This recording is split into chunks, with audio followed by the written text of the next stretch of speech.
તો લોકસભા ચૂંટણી 2024ને હવે ગણતરીના કલાકો બાકી રહ્યા છે, ત્યારે વહીવટીતંત્ર દ્વારા મતદાનને લઈને સંપૂર્ણપણે તૈયારીઓ હાથ ધરવામાં આવી છે।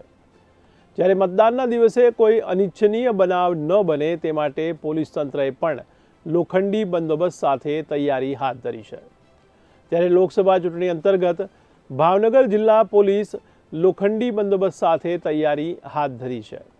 ત્યારે ભાવનગર જિલ્લા ખાતે 1192 જગ્યાએ મતદાન થનાર છે, જેમાં 1192 બિલ્ડિંગમાં કુલ 2030 જેટલા મતદાન બૂથનો સમાવેશ થાય છે। ત્યારે મતદાનના દિવસે પોલીસ તંત્ર દ્વારા ડિપ્લોયમેન્ટ પ્લાન તૈયાર કરવામાં આવ્યો છે, જે અંતર્ગત CAPFની 6 કંપની ભાવનગર જિલ્લા ખાતે તૈનાત કરવામાં આવી છે। ત્યારે છેલ્લા 4 દિવસથી ભાવનગર જિલ્લાના તમામ પોલીસ સ્ટેશન વિસ્તારના તમામ પ્રકારના ગામને ફૂટ પેટ્રોલિંગ એરિયા ડોમિનેશનમાં કવર કરી લેવામાં આવેલા છે।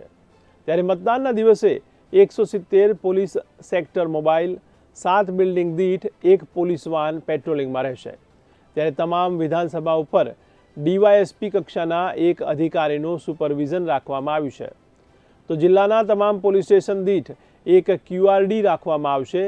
તો પોલીસ સ્ટેશન વિસ્તારમાં ચૂંટણીના દિવસે ચૂંટણીલક્ષી કે કાયદો અને વ્યવસ્થા અને કોઈ પણ પ્રશ્ન, કોઈ મુશ્કેલી કે કોલ આવે તેવા સંજોગોમાં પોતાના જ્યુડિશિયલ વિસ્તારમાં પોલીસ સ્ટેશન વિસ્તારની આ QRD તૈનાત રહેનાર છે।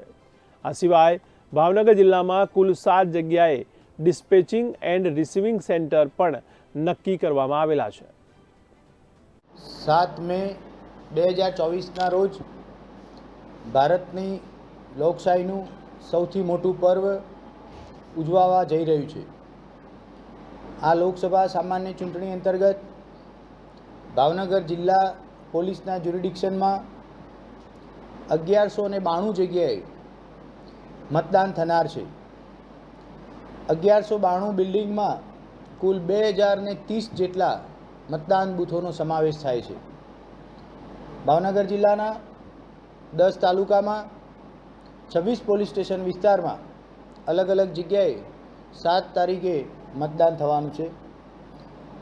આ મતદાનના દિવસે પોલીસનો જે ડિપ્લોયમેન્ટ પ્લાન છે એ અંતર્ગત CAPFની 6 કંપની ભાવનગર જિલ્લા ખાતે તૈનાત કરવામાં આવેલી છે। છેલ્લા 4 દિવસથી ભાવનગર જિલ્લાના તમામ પોલીસ સ્ટેશન વિસ્તારના તમામ પ્રકારના ગામને ફૂટ પેટ્રોલિંગ એરિયા ડોમિનેશનમાં કવર કરી લેવામાં આવેલા છે।